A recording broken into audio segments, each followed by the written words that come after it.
ने जब ये अनाउंसमेंट करी कि 10 लाख नौकरी आने वाली है 18 महीने में, और ये ऐसा कुछ नहीं है कि एक लॉन्ग टर्म प्रोजेक्ट है। काफी बार कहा जाता है कि देखिए नौकरियां आएंगी, फिर नौकरी आराम आराम से आती है।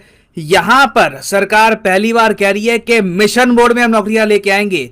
ये जो 10 लाख नौकरियां हैं डेफिनेटली आने वाली है। एटलीस्ट गवर्नमेंट की जो लैंग्वेज है इससे यही लग रहा है कि द एम्प्लॉयमेंट विल कम। और प्राइम मिनिस्टर ने इसकी अनाउंसमेंट करते टाइम ये भी बोला कि मैंने देश की जो मिनिस्ट्रीज हैं, सेंट्रल गवर्नमेंट की जो मिनिस्ट्रीज हैं, वहां पर ह्यूमन रिसोर्सेज का स्टेटस देखा, नोटिस किया कि बिल्कुल यहां पर जगह बनती है, बहुत से लोगों को हम रोजगार दे सकते हैं। तो ये सब देखते हुए मिशन मोड पे हम नौकरियां दे रहे हैं। अब यहां पर आप कहेंगे अचानक से हम ये इतना बड़ा स्टेप क्यों उठा रहे हैं? रीजन आपके सामने है। दुनिया भर में हम देख रहे हैं कि अनएम्प्लॉयमेंट बढ़ रही है। हो यहां पर क्या रहा है कि जैसे जैसे यूएस का फेडरल रिजर्व इंटरेस्ट रेट बढ़ाता जाएगा, दुनिया भर में जो इन्वेस्टमेंट है प्राइवेट सेक्टर में ये कम होती जाएगी। तो प्राइवेट सेक्टर से जो एम्प्लॉयमेंट हम उम्मीद करके बैठे थे आएगी, ये हो सकता है कि 1-2 साल तक ना आए। इसका मतलब ये नहीं है कि कोई प्राइवेट सेक्टर पिट गया है। अभी के लिए 1-2 साल तक थोड़ी सी प्रॉब्लम रह सकती है। ओवरऑल इन्वेस्टमेंट हो सकता है कि पहले के मुकाबले थोड़ी बहुत कम आए, और ये ग्लोबली देखा जा रहा है। ये सिर्फ कोई इंडिया का आपको केस नहीं दिख रहा।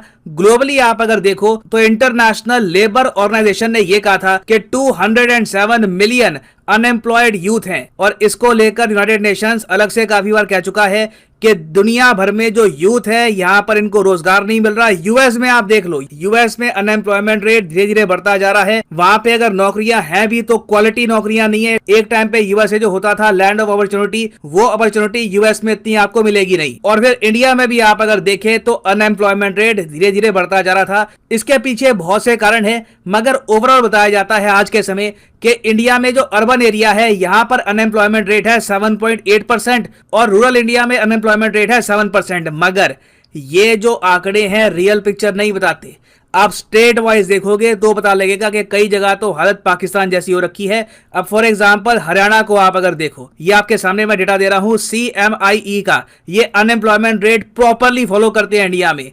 हरियाणा में आप अगर देखो अनएम्प्लॉयमेंट रेट ऑलमोस्ट 25% के आसपास आपको मिलेगा। पाकिस्तान के कंपैरिजन में अगर हम देखें तो पूरे पाकिस्तान में अनएम्प्लॉयमेंट रेट अभी के लिए 27-28% के आसपास झूल रहा है। तो हरियाणा में अनएम्प्लॉयमेंट रेट बहुत ज्यादा है। दिल्ली में अनएम्प्लॉयमेंट रेट आपको बहुत ज्यादा मिलेगा, गोवा में बहुत ज्यादा मिलेगा, बिहार में 13% का अनएम्प्लॉयमेंट रेट आपको मिलेगा। फिर झारखंड, जम्मू कश्मीर, हिमाचल प्रदेश, कई जो हमारी मेजर स्टेट्स हैं जहां पर बड़ी आबादी रहती है, राजस्थान को आप देख लीजिए, राजस्थान में 22% अनएम्प्लॉयमेंट रेट।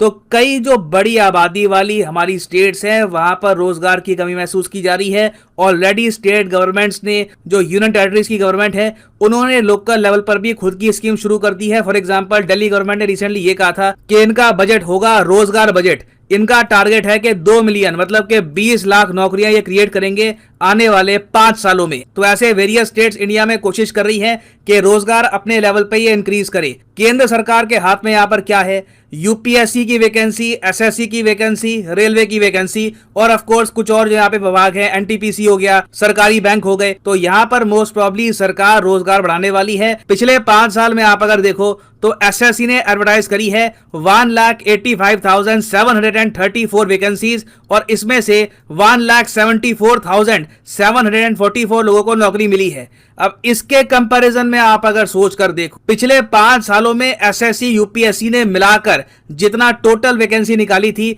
ये 2 लाख के आसपास थी। अब पीएम मोदी कह रहे हैं आने वाले 1.5 साल में हम 10 लाख नौकरियां अनाउंस करने वाले हैं, 10 लाख लोगों को नौकरियां यहां पर मिलेंगी। तो इसका कितना एक पॉजिटिव इंपैक्ट आने वाला है इंडिया की इकोनॉमी पर, और ओवरऑल इससे अनएम्प्लॉयमेंट रेट भी काफी हद तक कम हो जाएगा। अब यहां पर हम मुझसे यही पूछोगे कि इस सब की वजह से टोटल खर्चा कितना आएगा, क्योंकि अब सरकार तो देखो अपना जो सरकारी खजाना है, जो सरकार ने बचा के रखा हुआ था रेनी डेज के लिए, खराब दिनों के लिए, अब सरकार धीरे धीरे खर्चना शुरू कर रही है। चाहे पेट्रोल डीजल के रेट हो, भी पेट्रोल डीजल के रेट को भी आप देखोगे इन द फ्यूचर और जरा कंफर्टेबल किया जाएगा ताकि आम आदमी को इतनी जरा उसे तकलीफ ना हो।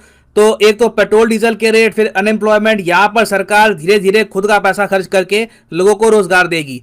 मगर इसमें खर्चा कितना आएगा ओवरऑल? देखो, अगर हम 2018-19 की रिपोर्ट देखें ऑन पे and allowances of the central government employees, ये केंद्र सरकार की बात कर रहा हूं, राज्य सरकारों की बात नहीं कर रहा। तो जो केंद्र सरकार के एम्प्लॉयज हैं उनकी सैलरीज और उनकी रिटायरमेंट की पेंशन में सरकार का टोटल खर्चा आता है एक साल का 2 लाख करोड़ रुपए। एक्चुअली 2 लाख करोड़ से भी ऊपर का अमाउंट है। एक्चुअल अमाउंट कुछ 2,10,000 या 15,000 करोड़ के आसपास का हो चुका होगा आज के समय। तो बिलियन डॉलर में आपको अगर समझना है तो ये जी हो गए 32 से लेकर 33 बिलियन डॉलर जो सरकारी नौकरियों की सैलरी और पेंशन में ही हमको पे करने होते हैं।